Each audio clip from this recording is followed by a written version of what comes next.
to this explainer. Look, have you ever looked at your life, looked at your big goals, and just wondered why you can't seem to, execute? You know, you've got the vision, you've got the desire, but day after day you find yourself stuck in the exact same spot. It's frustrating, right? Well, today we're serving up a little bit of tough love. We're gonna break down the exact kind of insidious habits that are keeping you from being disciplined. Now, this isn't about shaming you at all. Think of it more as a vital reality check on those invisible choices we make every single day that basically sabotage our own success. Okay, let's dive right into this. There's this idea that motivation is just a visitor, but discipline actually lives there. See, most of us operate under this complete delusion that we constantly need to feel inspired to act. But motivation is super fickle. It shows up randomly, hangs out for maybe an hour, and then just vanishes the second things get difficult, literally. If you're waiting for the motivation visitor to knock on your door before you start working, honestly, you're gonna be waiting a very long time. Discipline, though, is a permanent resident. It means doing the work regardless of how you feel on any random Tuesday. So where does this usually break down first? Well, that brings us to our first section, losing the morning. This is where the day just completely controls you. I really want you to pay close attention here, because if you wake up and immediately just react to your environment, you are playing defense from the very moment you open your eyes. Let's trace this kind of tragic timeline of the first hour, right? It almost always starts with hitting snooze. That is 9 minutes of fragmented, totally useless sleep, which means you literally start your day by losing a negotiation with yourself. Then you're lying in bed, making decisions from under the covers like, should I work out? Should I get up? You've already lost. Next, you grab your phone. You give your absolute best, freshest attention to your notifications for free. And before your feet even hit the floor, 45 minutes have just passed, entirely lost to scrolling social media. You are starting every single day losing. All right, let's shift over to the workday itself with section 2, relying on willpower. Because let's face it, feelings change.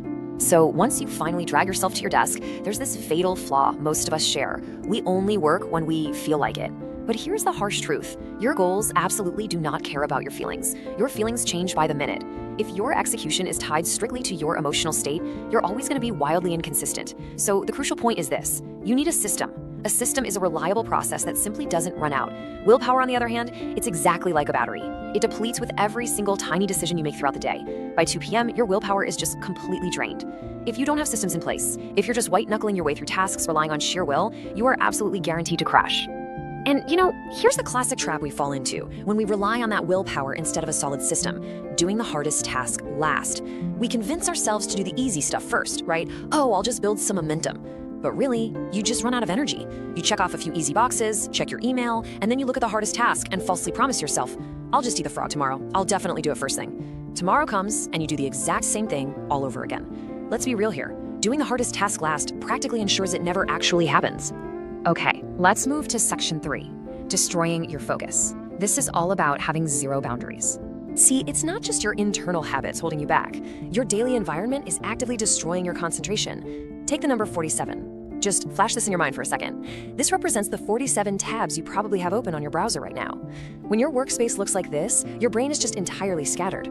Every single open tab is an unresolved task pulling at your cognitive resources. When you work like this, with a screen full of digital clutter, your attention becomes absolutely worthless. You're physically present at your desk, sure, but mentally, you are nowhere.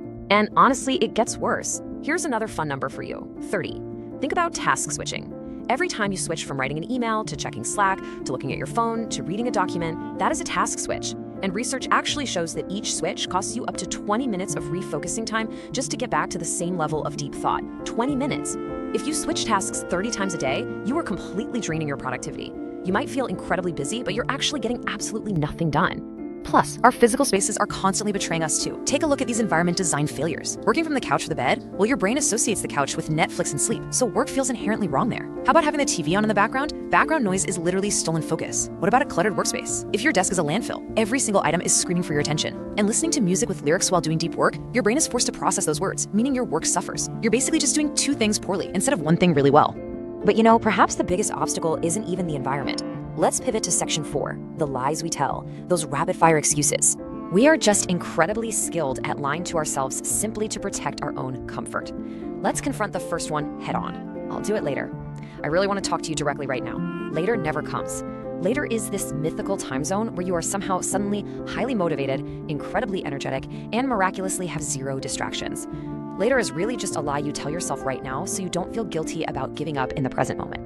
And this brilliantly illustrates the next lie we absolutely love to tell. I'll start Monday. We just love the idea of a fresh start, a totally clean slate. But Monday is a liar. Saying, I'll start Monday just gives you permission to be lazy on Thursday, Friday, Saturday, and Sunday. The only actual time to start making a real change is right now, today. If it's truly important, you do not wait for some arbitrary day on the calendar. Oh, and how about this one? Just 5 more minutes. You say it when you're watching a show, scrolling your feed, maybe playing a game, but you already know the profound truth here. 5 minutes always becomes 50 minutes, every single time. And while those 50 minutes just vanish into the void, your work waits, your goals stall, and ultimately, your entire life shrinks to fit inside those wasted moments. Then, of course, we hit the ultimate excuse, the brick wall. This is just who I am. Look, I want to shut this down right now. Being undisciplined, being easily distracted, being disorganized, none of that is a permanent personality trait encoded in your DNA. It's just a series of choices you've made over and over again. You chose to be this way, which is actually a beautiful thing, because it means you have the absolute power to choose differently, starting today. Now, to actually choose differently, we have to look at the foundation. So let's talk about section 5, ignoring the physical, the connection between mind and body.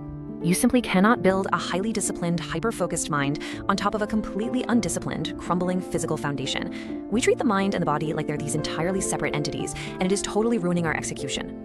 Consider these physical prerequisites for mental discipline: a consistent sleep schedule, structured meals, proper hydration, and a daily exercise routine. If you're constantly exhausted, if your blood sugar is crashing at 3 p.m. because you eat randomly, or if your brain is just fogged up from severe dehydration, you are going to have absolutely zero self-control. Physical discipline directly transfers to mental discipline. If you skip these basics, you really don't stand a chance against the endless wave of daily distractions. And it honestly goes a step further than that. Avoiding discomfort actually makes you soft. Think about it. If you never do things that are slightly uncomfortable, like taking a cold shower, fasting for a few hours, or even just sitting entirely still in meditation for 5 minutes, you never practice the vital art of saying no to your immediate impulses. If you can't say no to a simple craving for a snack, how on earth are you going to say no to scrolling social media when your real work gets difficult? Now, beyond the physical, there's the whole psychological framework. Think about this dynamic for a second.